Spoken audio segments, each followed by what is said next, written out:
안녕하세요. 오늘은 인간 이해의 한 표준 모델, 만사 형통형 모델에 대해서 말씀드리겠습니다.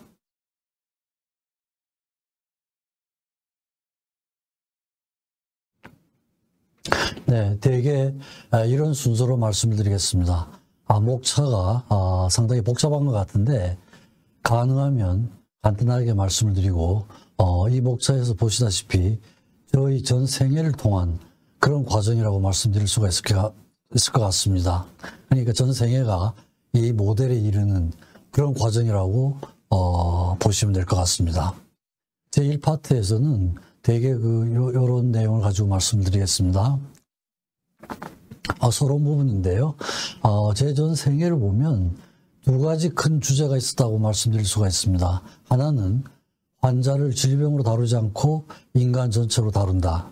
이런 주제하고요. 또 다른 하나는 환자의 고통을 나의 고통으로 받아들인다. 이런 두 가지였습니다.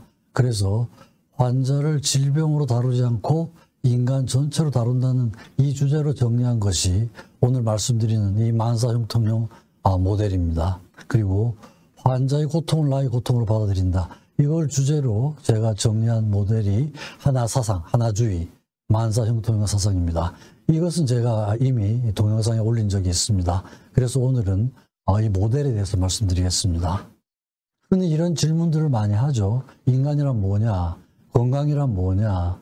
질병이란 뭐냐? 이런 질문들을 하지만 질문들을 보면은 다른 질문들과 같지만 실은 같은 질문이라고 할 수가 있습니다. 왜냐하면 인간이 무엇인가 하는 것에 대한 그 모델을 우리가 설정을 하면은 그 모델을 이루고 있는 구조들이 기능을 조화롭게 균형 있게 하면은 건강한 상태가 되고 그 조화로움이 깨지면 질병이 되는 겁니다. 그래서 다른 질문인 것 같지만 실은 같은 질문입니다. 그래서 제가 오늘 말씀드리는 이 모델을 잘 참조를 하시면은 건강에 대한 개념, 질병에 대한 개념 이런 게 다 설명될 수 있는 이런 모델이라고 말씀드릴 수가 있습니다. 제가 쭉 과정을 일생 동안 거쳐오면서 이 주제로 개발한 모델이 세 가지가 있습니다. 하나는 대인관계에 있어서 힘과 통제 그리고 생존의 원리. 이게 제가 이제 1999년도에 개발한 모델인데 이것은 기본적으로 WHO의 모델에 기반을 두고 있습니다. 신체, 정신, 사회 이런 모델이죠. 그래서 그 모델에 제가 영적인 걸 포함을 시켜가지고 통선 모델을 개발을 했고요. 그게 이제 2014년 8월. 이게 제가 정년퇴임하기 전까지입니다.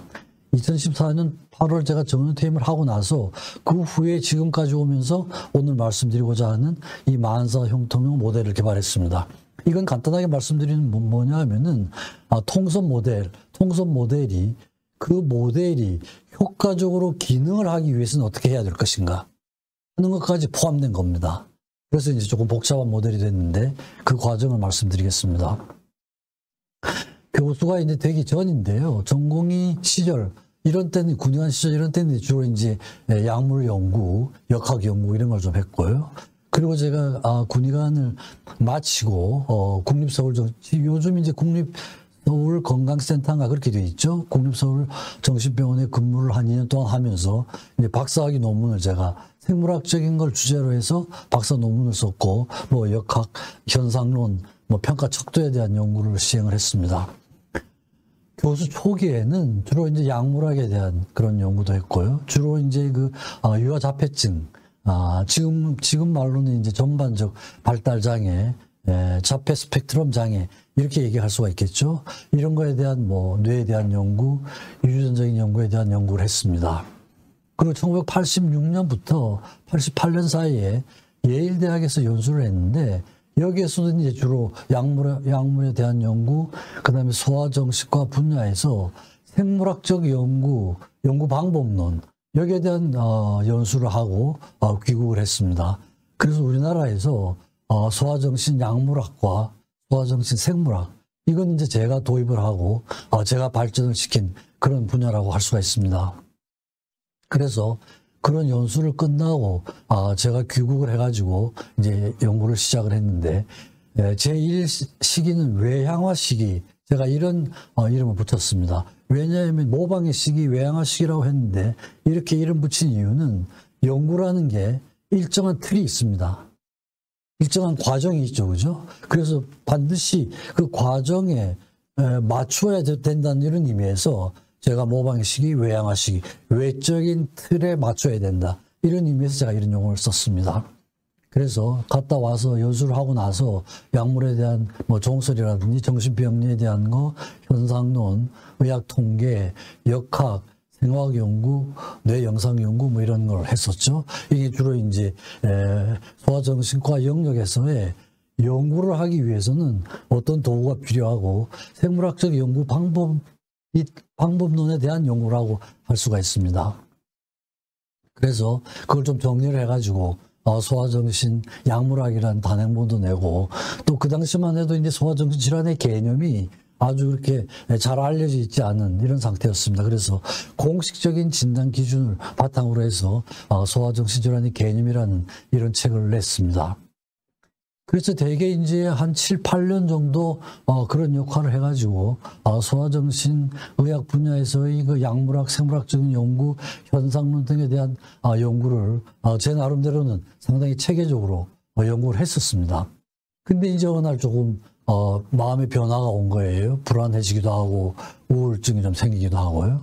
자신감이 좀 결여되기도 하고 이래서 제가 이제 생각했던 주제들이 이런 거였습니다. 연구가 뭐냐?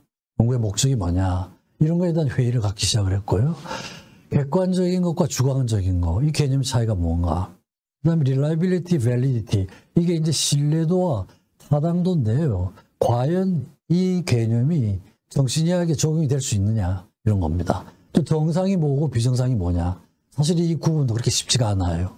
정신과에 찾아오는 환자들이 다 환자들이고 그렇지 않은 사람들이 다 정상인가? 그렇지 않은 경우도 상당히 많죠. 그죠? 정상이 뭐냐? 이런 것도. 정신이라는 게 뭐냐? 아주 근본적인 게 뭐냐?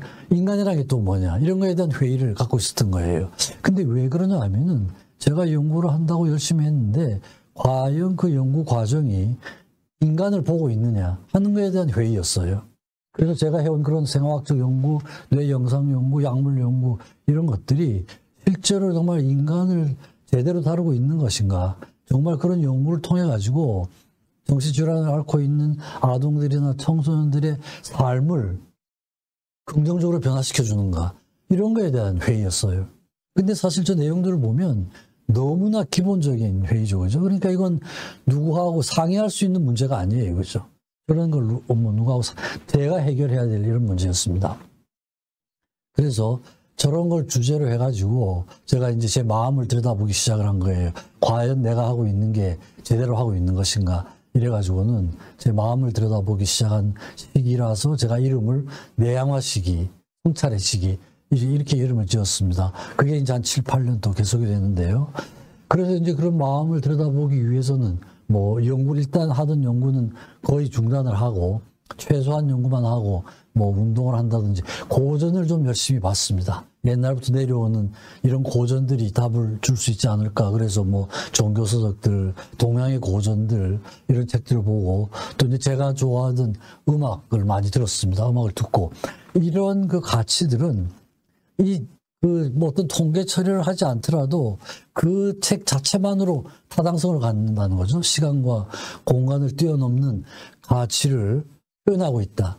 이런 거죠. 그죠? 그래서 거기에 답이 있을 것이다. 이런 생각을 하고는 저런 책들을 좀 열심히 봤습니다. 그래서 저런 걸 하면서 과연 내가 여태까지 해온 이런 논문들이 제대로 된 논문이었느냐. 이런 거에서 제가 이런 답을 얻은 거예요.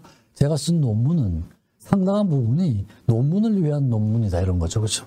또 연구가 논문을 쓰기 위한 논문이다. 연구라 이거죠. 논문을 쓰기 위한 연구라는 거예요. 이게 저게 무슨 얘기냐 하면 저 논문 속에 인간이라는 존재가 빠져 있다는 겁니다. 실제로 그러면 상당히 많았죠. 그래서 제가 고전을 읽으면서 내린 결론은 이런 거였어요. 그래서 인간을 위한 논문, 연구를 하더라도 인간의 삶을 보람되게 해주기 위한 연구를 해야 되겠다.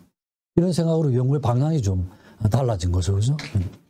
그래서 인간이 뭐냐, 이런 거에 대한 생각을 하고, 또 글자로 생각하면 인간이란 말은 사람 관계를 뜻하잖아요. 그죠? 인이라는 말도 두 사람이 서로 디펜던트, 서로 의존하고 있는 모양이죠. 인디비듀얼이라는 단어도 어원은 디바이드입니다.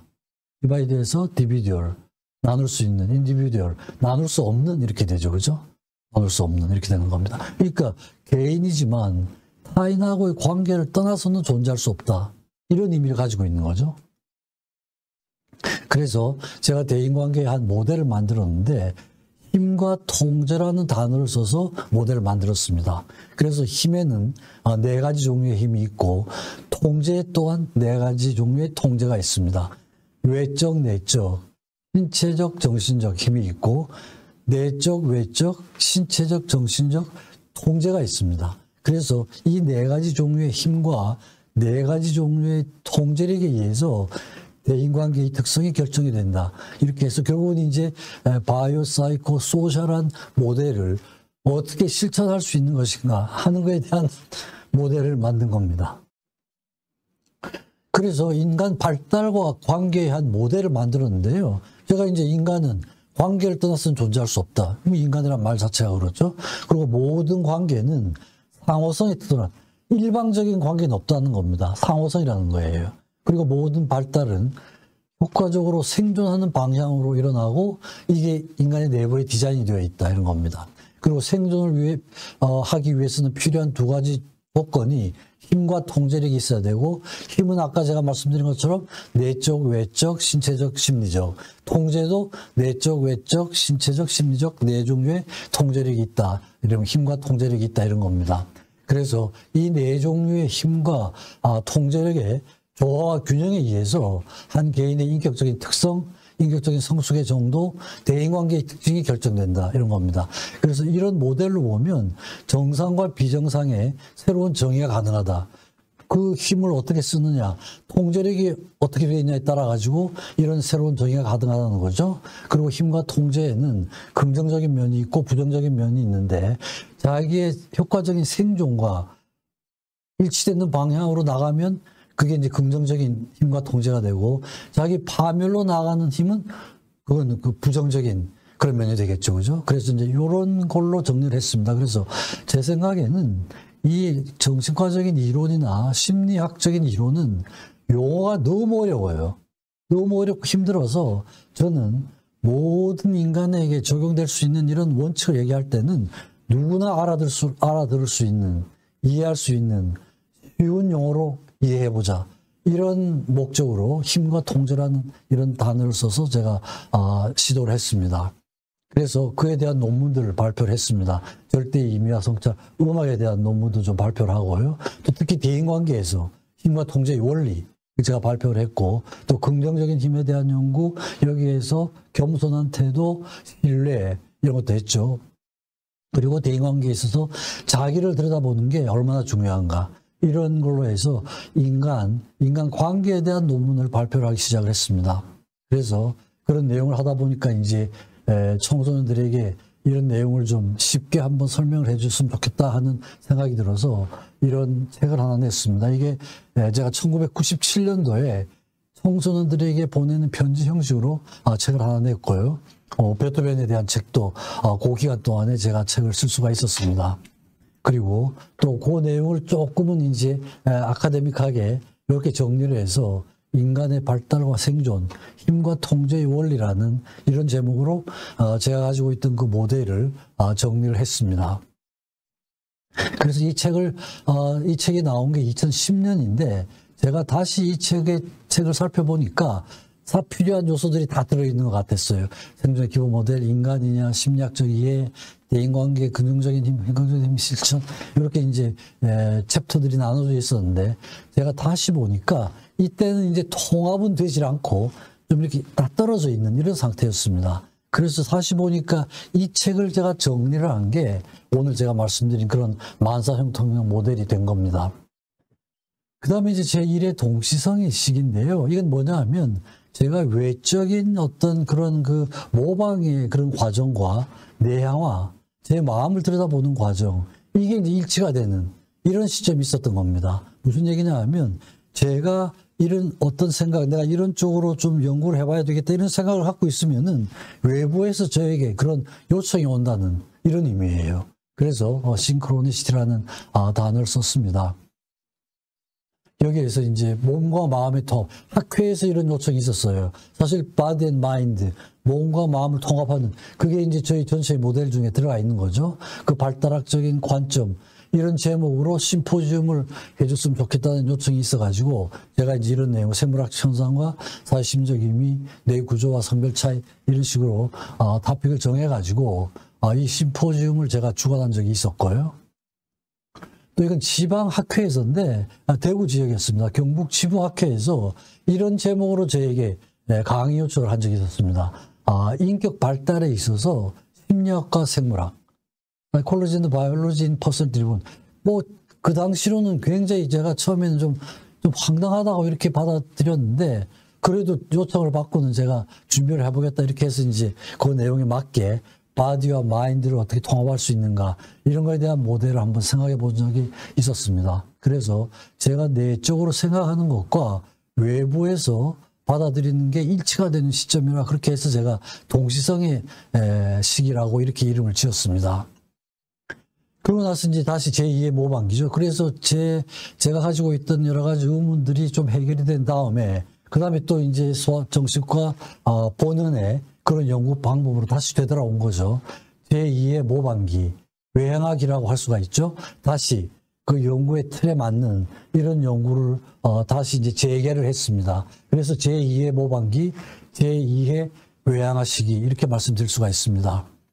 제2 모방의 시기는 제2외행학 시기죠. 그래서 내용적으로는 제1의 모방의 시기하고 뭐 거의 일치가 됩니다. 비슷하죠. 그런데 이제 방법론이 조금 더 정교해지고 조금 더 깊이 있는 연구를 하게 된 이런 시점입니다. 그래서 정신병리에 대한 객관적인 평가, 주의력 결핍증 아동들에 대한 학습장애, 특히 이제 그 자폐증 아이들에 대한 비언어성 지능 검사, 이걸 제가 저희 교실에 신민섭 교수하고 같이 개발을 했는데, 이건 상당히 중요한 연구였다고 생각을 합니다. 그 전까지는 자폐증 아이들 연구에 있어서 지능평가를 할 수가 없었습니다. 근데 지능평가 되지 않은 연구는 상당한 문제점을 많이 갖는 거죠. 근데 이제 저평가 척도가 나오고 나서는 이제 지능평가를 할 수 있었으니까 훨씬 더 정교한 그런 과학적인 자폐증에 대한 연구가 시행이 됐습니다. 현상론에 대해서는 학교 폭력에 대한 거, 의학 통계에 대한 연구, 역학 연구, 생화학 연구도 이제 프탈레이트, 비스페놀, 납 레벨 이런 걸로 해서 그 전의 연구에 비해서는 환경적인 요인까지 같이 포함이 된 이런 연구도 시행을 했습니다. 뇌 영상 연구도 같이 이제 시행을 했습니다. 그리고 이제 제1의 모방학 시기에 비해서는 조금 이제 발전이 된 게 유전 연구를 조금 더 자세하게 할 수가 있었습니다. 유전 연구에 있어서도 조금 더 개발된 방법으로 연구를 했고, 약물 연구도 제가 아주 좋은 연구를 하나 발표를 했습니다. 이게 아비리파이라는 약으로 틱장애 아이들에 있어서 연구를 한 건데, 이건 이제 우리나라 그 오츠카 제약회사하고 같이 이제 협조를 받아서 한 연구인데, 이게 이제 세계 최초의 연구였습니다. 이 약물로 틱장애에게 적용된 최초의 연구였고, 이 연구 후에 미국에서 연구가 하나 더 나와가지고 이제 이게 인디케이션으로 잡힌 그런 연구였죠. 제 개인적인 약물 연구의 발달 과정에서는 아주 기념비적인 그런 연구라고 할 수가 있습니다. 그리고 생물학 연구에서도 통합 연구를 시행을 했습니다. 과거에는 뇌 영상 연구, 약물 연구, 유전 연구, 이게 따로따로 진행이 됐는데, 이 시기에는 뇌 영상 연구와 약물 연구를 통합을 하고, 유전 연구와 약물 연구를 통합을 하고, 유전 연구와 뇌 영상 연구를 통합을 하고, 유전자 상호간의 상호작용에 대한 연구를 통합을 하고, 그 다음에 유전, 뇌 영상, 약물 연구, 여태까지 하고 있던 그런 생물학적인 연구는 모든 방법이 통합이 된 그런 연구를 시행을 했죠. 그래도 저 당시에는 생물학적인 연구로는 가장 통합적인 연구였다고 할 수가 있습니다. 그래서 그런 연구들 과정을 이제 단행본으로 출판을 했습니다. 소아정신병리의 진단과 평가, 제가 개발한 여러 가지 평가 도구들, 진단 이런 걸 책으로 내고요. 또 임상 면담에 대한 연구, 그 다음에 이제 소아정신 약물학에 대한 개정판이죠. 제1판을 내고, 그동안에 쌓인 자료를 다시 정리를 해서 개정판을 내고, 그 다음에 이제 그 각각 소아 질환에 대한 단행본을 출판을 했습니다. 제1기에서 소아정신 질환의 개념이란 책은 총론에 해당이 되고, 이건 이제 강론에 해당이 되죠. 주의력 가해운동장애, 틱장애에 대해서 따로 내고, 자폐장애에 대해서도 따로 출판을 했습니다. 그리고 이제 또 부모용 책이죠. 또 아이들이 이제 부모님들이 아동들을 어떻게 다룰 것인가, 산만한 아이들을 어떻게 다룰 것인가 하는 책도 내고요. 또 전반적인 소아정신과 전반적인 질환에서 종류가 상당히 많은데 그런 문제 행동이 있을 때 집에서 각 질병에 따라 가지고 부모님들이 어떻게 아동들을 다룰 것인가 이런 거에 대한 내용을 정리를 해서 이런 단행본을 출판을 했습니다.